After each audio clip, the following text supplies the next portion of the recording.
पृथ्वी लोक से बहुत दूर परियों की एक दुनिया बसी थी, जिसमें सिंड्रेला नाम की एक परी रहती थी। सिंड्रेला परी को बहुत सारी शक्तियों का वरदान प्राप्त था और जल्द ही रानी परी उसे परी लोक की सबसे शक्तिशाली परी घोषित करने वाली थी। उसी परी लोक में एक काली परी भी रहती थी, जो हमेशा काले वस्त्रों को धारण करके रखती थी।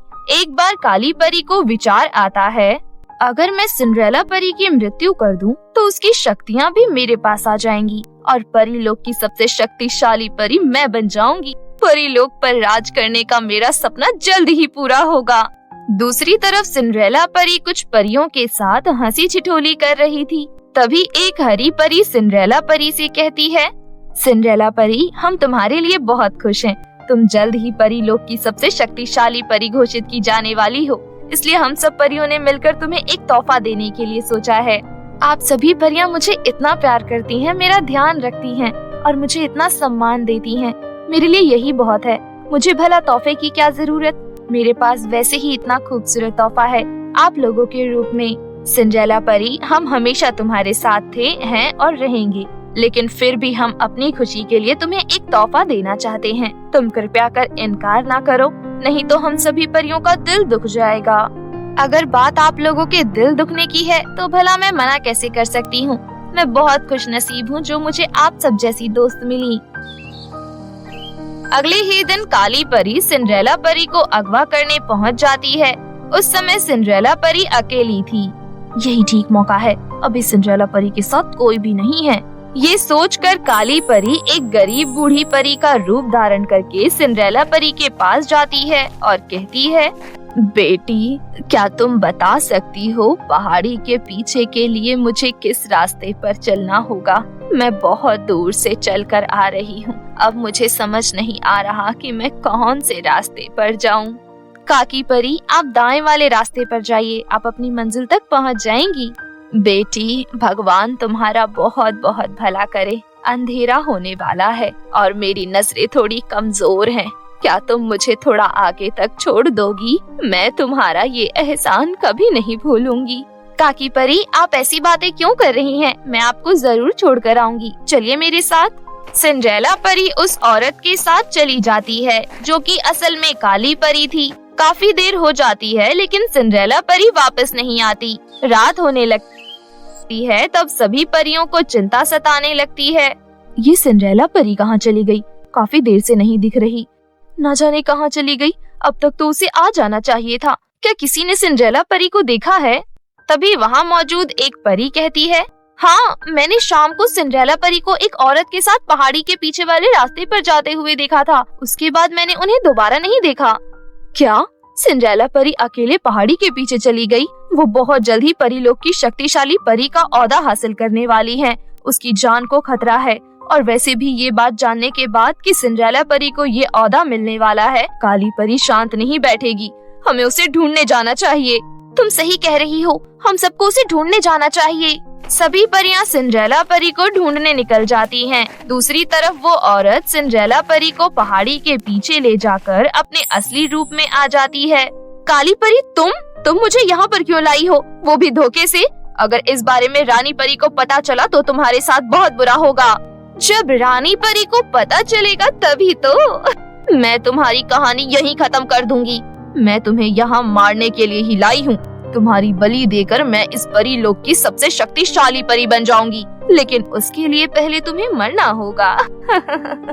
ऐसा मत करो काली परी, मुझे जाने दो, वरना तुम बहुत पछताओगी। मुझे मेरी शक्तियाँ अच्छे कामों के लिए मिली हैं, जिससे मैं दूसरे लोगों की मदद कर सकूं। और अगर तुमने मुझे मार दिया तो मैं लोगों की मदद नहीं कर पाऊंगी। लोगों को तुम्हारी मदद की जरूरत नहीं है सिंड्रेला परी। मैं तुम्हें मार कर पूरे परी लोक को अपना गुलाम बना लूंगी और इस परी लोक पर राज करूंगी। अब तुम्हारा मरने का वक्त आ चुका है। तभी वहाँ पर परी लोक की बाकी परियां आ जाती हैं। रुक जाओ काली परी, अगर तुमने सिंड्रेला परी को कुछ भी किया तो हम रानी परी से कहकर तुम्हें भस्म करवा देंगे। तुम सब यहाँ पर कैसे आई? तुम्हें क्या लगा हमें पता नहीं चलेगा? हम सिंड्रेला की परछाई की तरह हैं। हम ना होकर भी उसके साथ ही होते हैं। रानी परी द्वारा भस्म करवाने की धमकी से काली परी डर जाती है और कहती है, ठीक है, अभी तो मैं जा रही हूँ, लेकिन एक दिन मैं तुम सब परियों को बहुत अच्छा सबक सिखाऊंगी। ये कहकर काली परी सिंड्रेला परी को वहीं छोड़ वहाँ से चली जाती है। सिंड्रेला परी, तुम इतनी लापरवाह कैसे हो सकती हो? तुम्हें पता है ना अभी तुम्हारी जान को कितना खतरा है। सही कहा तुमने हरी परी, मुझे संभल कर रहने की जरूरत है। इसके बाद सभी परियां उड़ते हुए अपने घर की ओर चली जाती हैं। अगले दिन सभी रानी परी के पास पहुंचती हैं और रानी परी को सारी दास्तान सुनाती हैं। मुझे ये जानकर खुशी हुई कि आप सब एक दूसरे की रक्षा करती हैं। आप सभी ने कल सिंड्रेला की जान बचाई। आप सही कह रही हैं रानी परी, कल इन लोगों ने मेरी जान बचाई और ये साबित कर दिया कि हम परियों में कितना प्यार है। अगले 2 दिन में तुम्हें शक्तिशाली परी घोषित कर दिया जाएगा। तुम अपना ख्याल रखना सिंड्रेला परी। सिंड्रेला परी रानी परी की बात अच्छे से समझ जाती है और अपने घर की तरफ चली जाती है। उसी दिन रात को जब सिंड्रेला परी सो रही थी तो वहाँ काली परी आई। ओहो, कितने आराम से सो रही है, क्योंकि उसको ये नहीं पता कि ये इसकी अंतिम रात है। लेकिन मुझे इन परियों से सावधान रहना होगा। इस बार मैं इसकी जान लेकर ही रहूंगी। काली परी सिंड्रेला परी को उठाकर अपनी काली कोठी में ले जाती है। काली कोठी में काली परी की शक्तियाँ 2 गुनी हो जाया करती थी। काली कोठी पहुँचते ही सिंड्रेला परी की आँख खुलती है। काली परी, तुम अपनी हरकतों से बाज नहीं आई ना? मैं शक्तिशाली होने के लिए कुछ भी कर सकती हूँ, चाहे फिर तुम्हारी जान ही क्यों न लेनी पड़े। काली परी सिंड्रेला परी को एक पिंजरे में कैद कर देती है। मैं तुम्हें आज नहीं बल्कि परसों मारूंगी। परसों ही तुम्हें शक्तिशाली परी का ओहदा मिलने वाला था ना? अफसोस, अब तुम्हारी जगह मैं परीलोक की सबसे शक्तिशाली परी बन जाऊंगी। इतना कहकर काली परी वहाँ से चली जाती है। दूसरी तरफ पूरे परीलोक में कोहराम मच जाता है, क्योंकि सिंड्रेला परी कहीं किसी को दिखाई नहीं देती। रानी परी भी अपनी सभी सैनिक परियों को सिंड्रेला परी को ढूंढने भेज देती हैं। ये बात तो सभी को पता थी कि सिंड्रेला परी को अगवा काली परी ने ही किया है। रानी परी सभी परियों को इकट्ठा करके कहती है, सभी परियां मेरी बात ध्यान से सुनो। हमने हर उस जगह सिंड्रेला परी को ढूंढ लिया जहाँ काली परी उसे छुपा सकती थी, सिवाय एक जगह के। वो जगह है काली कोठी। आप सभी को पता है काली कोठी में काली परी की शक्तियाँ 2 गुनी हो जाती हैं। हम सबको वहाँ चलना होगा और एक साथ अपनी शक्तियों का इस्तेमाल करना होगा। रानी परी की बातों पर सभी परियां हामी भरती हैं और सभी एक साथ काली कोठी की तरफ चले जाते हैं। उस समय काली परी भी वहीं मौजूद थी। अचानक से उसकी काली कोठी पर चारों तरफ से आक्रमण होने लगा। काली परी थोड़ा डर जाती है, लेकिन वो काली कोठी से बाहर नहीं निकलती, क्योंकि अगर वो काली कोठी से बाहर निकलती तो उसकी शक्तियाँ कम हो जाती। काफी देर तक आक्रमण करने पर कुछ ना होने के कारण परियों को मजबूरन काली कोठी के अंदर आना पड़ता है। जैसे ही सभी परियां अंदर प्रवेश करती हैं, काली परी अपनी विशाल शक्तियों का इस्तेमाल कर सभी को सिंड्रेला परी की तरह पिंजरे में कैद कर देती है। तभी रानी परी कहती है, काली परी, तुम बहुत गलत कर रही हो। सिर्फ शक्तियाँ पाने के लिए तुमने हम सभी परियों को कैद कर लिया, लेकिन तुम शायद भूल रही हो, सिंड्रेला परी तुमसे भी कहीं ज्यादा ताकतवर है। सिंड्रेला परी, अब वो समय आ गया है जब तुम्हें अपनी शक्तियों का इस्तेमाल करना है। अपनी शक्तियों का इस्तेमाल करो और दिखा दो इस काली परी को इसकी औकात। सिंड्रेला परी अपनी शक्तियों से अपना पिंजरा तोड़ देती है। तभी काली परी अपनी जादुई छड़ी से सिंड्रेला परी पर प्रहार करती है, जिससे कि सिंड्रेला परी थोड़ा घायल हो जाती है। सिंड्रेला परी बहुत कोशिश करती है कि वो बाकी परियों का भी पिंजरा तोड़ सके, लेकिन काली परी उसे ऐसा नहीं करने देती। अंत में काली परी सिंड्रेला परी के सीने पर प्रहार करती है, जिससे कि सिंड्रेला परी बहुत ज्यादा घायल हो जाती है और बेहोश हो जाती है। काली परी को लगता है सिंड्रेला परी की मृत्यु हो चुकी है। वो बहुत खुश होती है और अपनी खुशी का जश्न मनाने लगती है। थोड़ी ही देर बाद सिंड्रेला परी को होश आता है। वो चुपके से अपनी जादुई छड़ी से सभी परियों का पिंजरा तोड़ देती है। उसके बाद सभी परियां एक साथ काली परी पर पीछे से अपनी अपनी जादुई छड़ी से प्रहार करती है, जिससे कि काली परी जलने लग जाती है। लेकिन मरते मरते काली परी सिंड्रेला परी पर ऐसा प्रहार करती है जिससे कि सिंड्रेला परी भी नहीं बचती और मरने से पहले काली परी कहती है, तुम सभी परियों ने मुझे छल से मारा है। मैं मर तो जाऊंगी, लेकिन सिंड्रेला परी को भी अपने साथ लेकर जाऊंगी। काली परी और सिंड्रेला परी दोनों की मृत्यु हो जाती है। हमें माफ कर दो सिंड्रेला परी, हम तुम्हें नहीं बचा पाए। तुमने अकेले हम सभी परियों की जान बचाई। तुम वाकई बहुत शक्तिशाली थी। सभी परियां मिलकर काली परी और सिंड्रेला परी का विधि पूर्वक अंतिम संस्कार करते हैं और एक नए सिरे से अपनी जिंदगी शुरू करते हैं। मेरे प्यारे दोस्तों, आज जो मैं आपको कहानी सुनाने जा रही हूँ वो कहानी है 2 सींगों वाली परी की। तो चलिए दोस्तों, कहानी देखते हैं।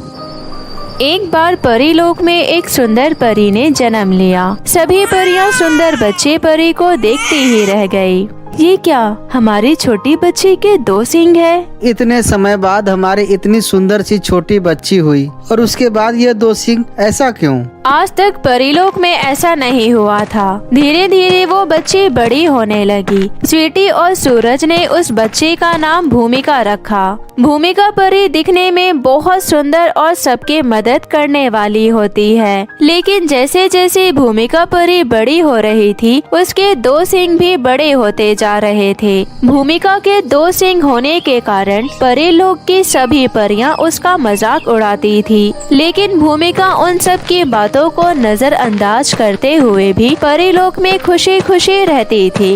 एक दिन जब भूमिका परी उन सभी परियों के साथ खेल रही होती है, तभी उनमें से एक परी सरिता कहती है, भूमिका, तुम हमारे साथ नहीं खेलोगी? क्यों? मैं क्यों नहीं खेलूंगी? मेरा भी मन करता है सबके साथ खेलने का, दोस्त बनाने का। तुम्हारा मन करता होगा, लेकिन हमारा मन 2 सींग वाली परी के साथ खेलने का नहीं करता। ऐसा कहकर वो परियां उसे भगा देती है। भूमिका मन में सोचती है, भगवान ने मुझे 2 सींग दिए हैं, इसका कुछ तो कारण होगा। मुझे पता करना होगा कि मुझे 2 सींग क्यों मिले हैं। माँ, मेरे 2 सींग क्यों हैं? मेरे साथ कोई खेलना नहीं चाहता, ऐसा क्यों? बेटा, क्या तुम्हें 2 सींग अच्छे नहीं लगते? नहीं माँ, मैं इसका कारण जानना चाहती हूँ कि मुझे 2 सींग क्यों मिले हैं और क्या मैं इनको हटा सकती हूँ? हाँ बेटा, तुम इन्हें हटा सकती हो। इसके लिए तुम्हें 7 समुंदर दूर जाना पड़ेगा। वहाँ एक जादुई गुफा है और जादुई गुफा में जाना पड़ेगा। उसमें परीलोक की सबसे शक्तिशाली सोनम परी रहती है। सोनम परी तुम्हारी मदद करेगी। माँ, अगर ये सब इतना सरल था तो आपने मुझे पहले क्यों नहीं बताया? ये सब इतना आसान नहीं है जितना तुम समझ रही हो। मुझे तुम्हारी बहुत फिक्र थी, इसलिए मैंने तुम्हें ये उपाय नहीं बताया था। इसमें क्या कठिनाइयाँ माँ? मुझे तो बहुत आसान लग रहा है। मैं अपनी जादुई छड़ी की सहायता से 7 समुंदर दूर उस जादुई गुफा में चली जाऊंगी और सोनम परी को अपनी समस्या बताकर अपने 2 सींग दूर करा लूंगी। फिर मैं भी दूसरों की तरह ही हो जाऊंगी। मुझे भी कोई खेलने से मना नहीं करेगा। बेटा, सोनम परी को मनाना इतना आसान नहीं है। तुम्हें उनके बताए हुए सारे काम करने पड़ेंगे। आप फिक्र मत करो माँ, मैं सोनम परी को मनाऊंगी। उनके सारे बताए हुए काम करके आऊंगी और देखना, मैं वापस परीलोक आऊंगी। ऐसा कहकर भूमिका 7 समुंदर पार की यात्रा के लिए निकल जाती है। भूमिका परी जैसे ही 7 समुंदर पार उस गुफा के बाहर खड़ी होती है, गुफा का दरवाजा खुल जाता है।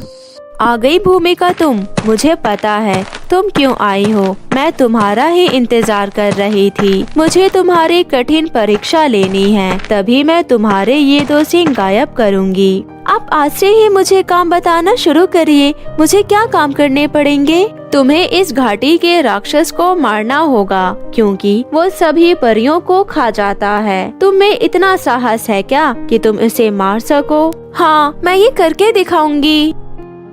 अगले दिन भूमिका परी अपनी जादू की छड़ी लेकर घाटी पर जाती है। घाटी पर राक्षस सो रहा होता है। भूमिका उसे कहती है, राक्षस उठ, मैं तुम्हें मारने आई हूँ। राक्षस बहुत देर तक सोता ही रहता है। कुछ देर बाद राक्षस उठ जाता है और छोटी सी परी को देखने लग जाता है। तुम यहाँ क्यों आई हो? अभी मेरा पेट भरा हुआ है, मैं तुम्हें खाना नहीं चाहता। जाओ यहाँ से। हाँ, लेकिन मैं तुम्हें बंदी बना सकता हूँ ताकि मैं तुम्हें कल खा सकूँ। मेरे कल का भोजन तुम हो। ऐसा कहकर राक्षस परी को बंदी बना लेता है और गुफा के अंदर डाल देता है। गुफा के अंदर जाते ही परी देखती है कि उसके जैसे ही बहुत सारी परियां गुफा में कैद होती है। सारी परियां भूमिका को देखती है और भूमिका के 2 सींग देखकर बोलती है, ये कोई परी नहीं है, ये कोई राक्षसी लगती है जो हमें खाने आई है। अब हम क्या करेंगे? अरे मैं कोई राक्षसी नहीं हूँ, मैं परी की बेटी हूँ। मुझे सोनम परी ने तुम सबको बचाने के लिए भेजा है। मैं अपने ये 2 सींग दूर करने के लिए ही आई हूँ। अगर मैं राक्षस को मार डालूंगी तब वो मेरे सींग गायब कर देगी, क्योंकि इन 2 सींग की वजह से मेरा परी लोक में बहुत मजाक उड़ता है और कोई मेरे साथ खेलना भी पसंद नहीं करता।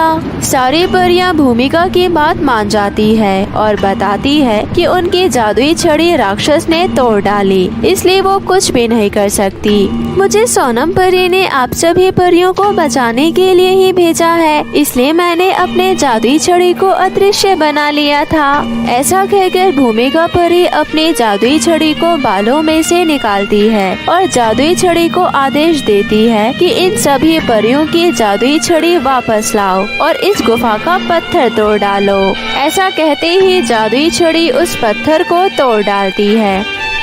अब सारी परियां आजाद होती है, वो बाहर निकल जाती है और उन सब के हाथों में उनकी जादू की छड़ी आ जाती है। राक्षस तो मजे से सो रहा होता है। सभी परियां अपनी जादुई छड़ी से एक बहुत बड़ा पत्थर उस राक्षस पर गिरा देती है। राक्षस की नींद उड़ जाती है और वो घबरा जाता है कि इतना बड़ा पत्थर आया कहाँ से। राक्षस उस पत्थर के नीचे दब जाता है।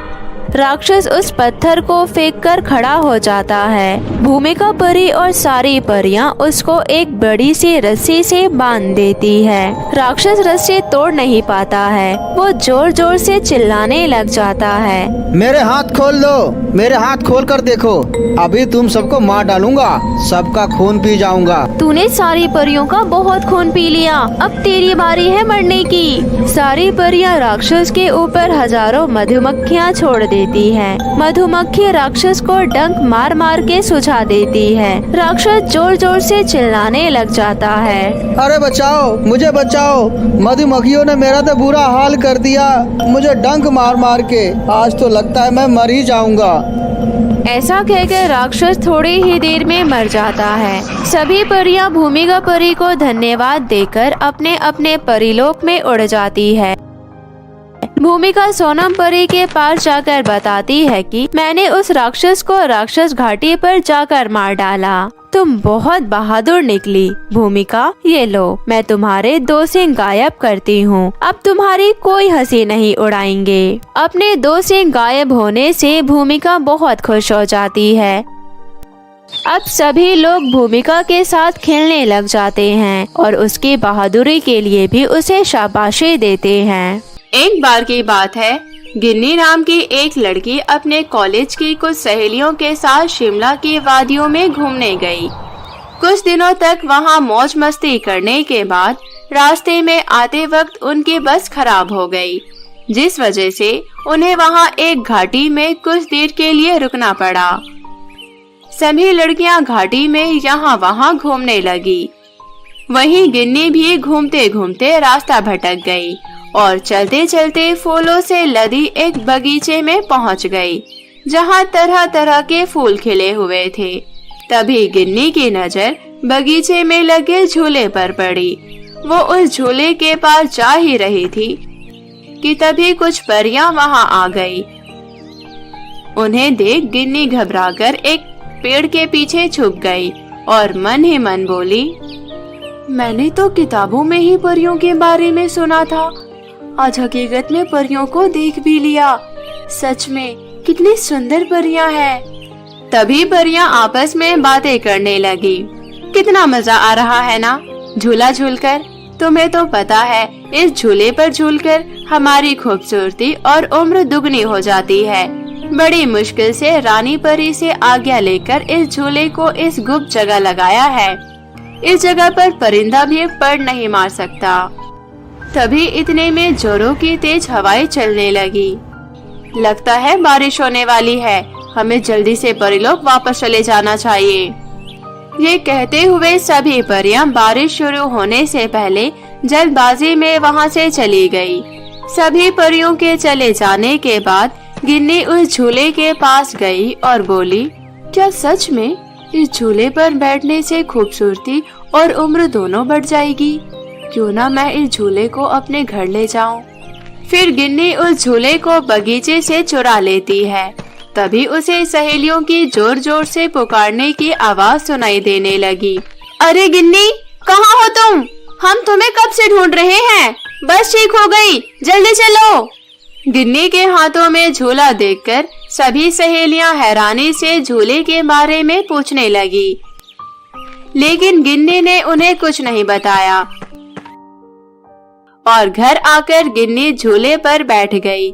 झूले पर बैठते ही गिन्नी पहले से भी ज्यादा खूबसूरत दिखने लगी।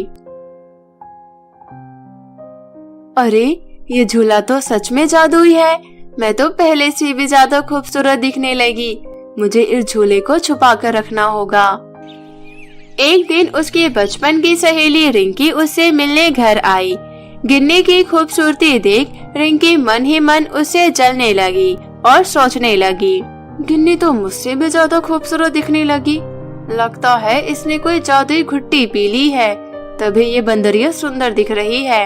अरे रिंकी, क्या सोचने लगी? कुछ नहीं गिन्नी, मैं तो बस ये सोच रही थी कि मेरी प्यारी सहेली आज बहुत सुंदर लग रही है।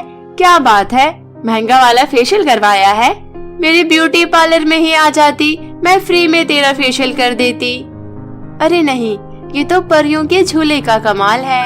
ये कहती हुई गिन्नी चुप हो गई। क्या कहा? मैं कुछ समझी नहीं। बताओ ना, बोलते बोलते तुम चुप क्यों हो गई? अब बता भी दो, मुझसे मत छुपाओ, मैं किसी को नहीं बताऊंगी। ना चाहते हुए भी गिन्नी ने रिंकी को झूले की जादुई शक्ति के बारे में सारी बात बताई। ये सुनते ही रिंकी की आंखें खुशी से चमक उठी। क्या ये सच में ये झूला खूबसूरती बढ़ाने के साथ साथ हमेशा जवान बनाए रखता है? मतलब कि कभी बुढ़ापा नहीं आएगा? ये तो बहुत ही कमाल की बात है। फिर रिंकी मन ही मन सोचती है, अगर ये झूला सच में ऐसा करता है तो इसे तो मेरे पास होना चाहिए। मैं इस झूले के जरिए लाखों रुपए कमा सकती हूँ और जल्दी लखपति बन जाऊंगी। लालच में अंधी रिंकी पास रखा फूलदान उठाकर गिन्नी के सर पर जोरदार वार करती है और जादुई झूला चुराकर वहां से भाग जाती है। और अगले दिन अपनी ब्यूटी पार्लर की दुकान के बाहर एक बोर्ड लगा देती है, जिस पर लिखा था, मात्र 50,000 रुपए में झूला फेशियल करवाकर हमेशा के लिए जवान और खूबसूरत बने रहिए, 100% वारंटी के साथ, वरना पैसे वापस। उस बोर्ड को देखकर दुकान के बाहर लोगों की काफी भीड़ इकट्ठा हो जाती है। उसके बाद रिंकी दुकान पर आए लोगों से पैसे लेकर बारी बारी उन्हें जादुई झूले पर बैठाती है। धीरे धीरे रिंकी के पास लाखों पैसे इकट्ठे हो गए और एक हफ्ते के अंदर वो अमीर बन गई। कई दिन बीत गए। फिर एक दिन गिन्नी उसके पास आई और बोली, रिंकी, ये तुमने ठीक नहीं किया। तुमने धोखे से मुझ पर वार करके जादुई झूला चुराया है। जल्दी से वो झूला मुझे वापस कर दो। मैं ये झूला परियों को वापस कर दूंगी। मुझे तेरी कोई बकवास नहीं सुननी। चली जाओ यहाँ से, वरना मेरे नौकर चाकर तुम्हें धक्के मारकर घर से बाहर फेंक देंगे। गिन्नी बेबस होकर घर वापस आ गई, लेकिन गिन्नी को मन ही मन बहुत ही पछतावा होने लगा। काश मैं परियों का झूला चुराकर घर नहीं लाई होती। अब मैं क्या करूं? कैसे वो झूला रिंकी से वापस लूं? वो ये कह रही थी, तभी वहाँ परियां प्रकट हुई और बोली, आखिर हमने तुम्हें ढूंढ ही लिया। जल्दी से हमारा झूला वापस करो, वरना अंजाम बहुत बुरा होगा। परी जी, मुझे माफ कर दो। मैंने अपने स्वार्थ के लिए आपका झूला चुराया था, पर मैं आपको झूला वापस करने वाली थी, लेकिन। ये कहते हुए गिन्नी परियों को सारी बात बताती है। फिर परियां गिन्नी को लेकर रिंकी के घर पहुंच गई और बोली, ए लड़की, जल्दी से हमारा झूला वापस कर दे, वरना सजा भुगतने के लिए तैयार हो जा। नहीं, मैं झूला वापस नहीं करूंगी, वो झूला मेरा है। ये कहते हुए रिंकी उस झूले को लेकर वहां से भागने लगी, लेकिन उसे परियों की शक्ति का अंदाजा नहीं था। परियां अपनी जादुई सितारा छड़ी से रिंकी को बदसूरत बनाकर अपना जादुई झूला उसे वापस ले लेती है। तेरे जैसे लालची लड़की के साथ ऐसा ही होना चाहिए। अब तू जिंदगी भर बदसूरत बनी रहे। फिर जिन लोगों को रिंकी ने जादुई झूले पर बिठाया था, सभी परियां मिलकर अपने जादू से उन्हें पहले जैसा कर देती है। इस तरह सब कुछ ठीक करने के बाद परियां जादुई झूला लेकर वहां से चली जाती है। फिर अगले ही दिन रिंकी के दुकान के आगे लोगों की भीड़ इकट्ठा हो गई। सभी लोग उसकी दुकान पर पत्थर फेंकने लगे और अपना पैसा वापस मांगने लगे। ये देख रिंकी वहां से मुंह छुपाकर शहर छोड़कर भाग गई और फिर कभी लौटकर नहीं आई। दूसरी ओर गिन्नी एक अच्छे लड़के के साथ शादी करके हंसी खुशी अपना जीवन व्यतीत करने लगी।